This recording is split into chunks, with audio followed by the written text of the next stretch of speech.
Hey everyone, it's Ethan Ormes back again for another video today, and welcome back to the channel, guys. We're here again for yet another video. Today we're going to be talking about some more music, and today we're going to be talking about Showjoe's newest project, Killua, which is fantastic.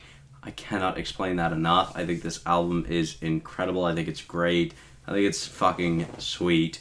Now, shout out to some guy that had commented on my SSG Kobe's Relapsed EP review. He had actually recommended this album to me. Listen to the album. I'm just so in love. This album came out in July 15th, and I've got a lot to say about this album. So shout out to Showjoe, super underground artist on Genius. The album, this album, doesn't even have 700 views yet, which is insane. Definitely deserves more. It's incredible. Please go give it a listen. So, yeah, I'm just going to talk about it. So let's talk about it. So, starting it off with Stop Stalking Showjoe. This is a pretty great song. I love the solo instrumental at the start of the song, kind of showing off some of the great production that you're going to be hearing throughout this album.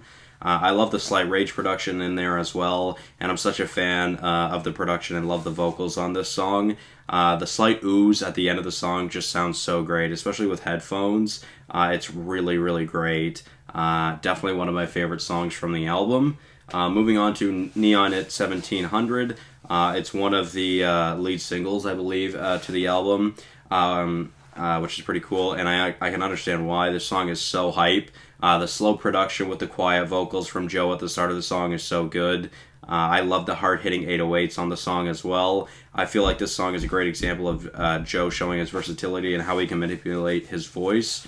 Plus the chorus is super catchy, which I'm a big fan of. Moving on to Bestie. The start of the song just brings you right into the vibe of the song. A decent song that's on the lower end of this album for me, but I do still enjoy it. Again, Joe shows some of his versatility and how he can change his voice when he sings, or while he sings, sorry. Moving on to Cartier. This song is such a vibe. I love the production so much, and I love the chorus and how Joe raises his voice when he says Cardi. And I love how he drags out the body yaddy yaddy like Megan Thee Stallion. So he shouts out Cardi and Megan Thee Stallion in this song, which I think is cool. This song gets me hype as fuck, and I love the drum pattern in the chorus so much. I wish the rage synth that's at the end of the song was more significant throughout the whole song. It is in the song, it's just kind of in the background, so it's not as significant as it is at the end of the song. It's in the chorus and the verses, but yeah, just not as noticeable. But I love when the instrumental drags out at the end. That's really, really dope. You guys know I'm a big fan of production, so any production that gets to shine throughout a song that I'm a big fan of, I really like that. And also, it's a really good transition into Ali's Audi, which I have so much to say about this song. Ali's Audi is incredible. So yeah, I have a lot to say about this song. So literally, this is what I wrote in my notes for this song. Literally, that's just about Ali's Audi. So Ali's Audi, bro, I got so much to say about this song. I genuinely cannot explain how much I love this fucking song. I've been listening to this song on repeat since I first heard it. The first night I listened to this album, I didn't even finish the album because of how much I love this song. I just played this song on repeat. I've been trying to put anyone I can onto this song. I've sent it to countless friends. I've shown my friends while we've been hanging out. I've shown my mom. Like, I love this song so fucking much. I love the production so much. It's some of the best production I've heard all year. And without a doubt, in my mind, this song is the top 5 song from the whole year for me. And it's super quickly into that for me, which is pretty cool.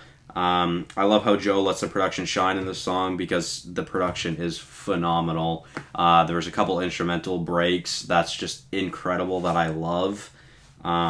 Joe has an incredible flow in the song, and especially in the chorus as well. Again, I feel like he shows how much he's able to utilize his vocals and voice, but because he can raise his voice and lower it, and it just sounds so good. And I love the swerve ad-lib in the chorus when he says it's not or when he says that it's not even yours, it's Ali's, or whatever it is. There's a swerve that he says, and it's just so good. It's so great. I definitely recommend listening to this song with headphones because it's honestly incomparable over a speaker or in a car. I think it's just so much better with headphones. I think it's still incredible over a speaker and in the car, but it just sounds so great with headphones. I love the love story that Joe was talking about through this song as well, and I relate to some of the lyrics from the song as well, which is pretty cool, especially the trying to overcome these lonely nights. You know, just kind of feel that way sometimes. And Joe talks about how he had past suicide thoughts, which I'm glad he made it out of. I love the beat change at the end that led us into Versus You as well. I just have so much to say about this song. I love it. I think it's flawless, and I think it's perfect. Like, I fucking love this song. Easily my favorite song from July. But yeah, moving on to Versus You. I really enjoy the slower production from this song and love the vocals from the girl at the start and end of the song. She really crushed it. Again, I feel like Joe shows off his versatility of his voice and what he can do on any kind of production, whether it's slower or a faster pace, which is pretty cool. Moving on to Left Behind. This is probably my least favorite song from the project. Just not a huge fan of the production or the like haha in the chorus. I just don't really like it that much. So I do like the different pace of Joe's rapping though, which is pretty cool. Moving on to York New City. I really enjoy the heavy 808s, and I love the switch of flow in the chorus with the added sounds into production throughout the chorus as well. Not too much to say about that song though, to be fair. Similar to Location and Background Character, the final two tracks on this album. But for Location, again, this is a great song. I really love the production and the drum pattern. This song just gets me hyped up. I love the flow that Joe uses in the verses a lot. I think they're really good flows. Then moving on to Background Character, or the outro of this album. I think this is another great song with awesome production, and I really, really like the drum pattern in this song. So overall thoughts on the album. I love how often Joe lets the beat take control as he just goes silent, which is so good because sometimes the production just needs to shine alone. And I feel like a lot of artists do that and can benefit from that as well. I just think letting the production shine sometimes is just well worth it because sometimes the production's just that good. And I feel like that's very significant throughout this project. I like the shoutouts to other artists throughout the album, such as Playboi Carti, even though I'm not a Carti fan, Megan Thee Stallion, and Lil Uzi Vert, which is pretty cool. Perhaps that's where Joe was getting some inspiration from. I really love the production through this album. I think it's definitely one of the brightest spots of this album. I'm super glad Jordan that had commented on my video to give this a listen because I do not regret it at all. It's fire. I just think it's great. I really love this album, and it's definitely one of my favorite albums of the year, and I absolutely think I'm going to be continuing to listen to this throughout the year.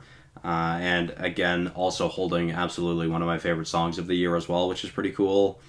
For the most part, this album is a melodic trap album, which is probably my favorite genre of hip-hop, and I really think Joe excels in that lane, at least from what I've heard. It's really, really great. This is an incredibly underrated album on Genius. Like I said, it doesn't even have 700 views, which is crazy to me, because it definitely deserves more than that. But my favorites from this album are Neon It 1700, Cartier, and absolutely my favorite is Alizade. I get some similarities from Sofago throughout this project as well, but I don't think Joe just copies the sound and runs with it. I think he's got his own significant sound that I just don't think it sounds that similar, which is obviously a good thing because I'm sure he's trying to make a name for himself as well. So yeah, it's nice that it's not just a copy and paste. Like I said, some similarities, but it's just not a copy and paste, and I find he sounds quite different. Joe really has some great bars in this album as well and opens up about his personal life, which I can appreciate. Shout out to Showjoe. Go listen to this album. I cannot explain that enough. It's 100% worth the listen, in my opinion. Again, I just think this album is incredible. So if you have the time, go listen to it. It's not a long project. It's only 10 songs. It's really great, and I truly recommend it, especially Alizade, by far one of my favorite songs of the year. So thank you all so much for watching. Hopefully you did enjoy, and I'll see you guys in the next one. Bye-bye.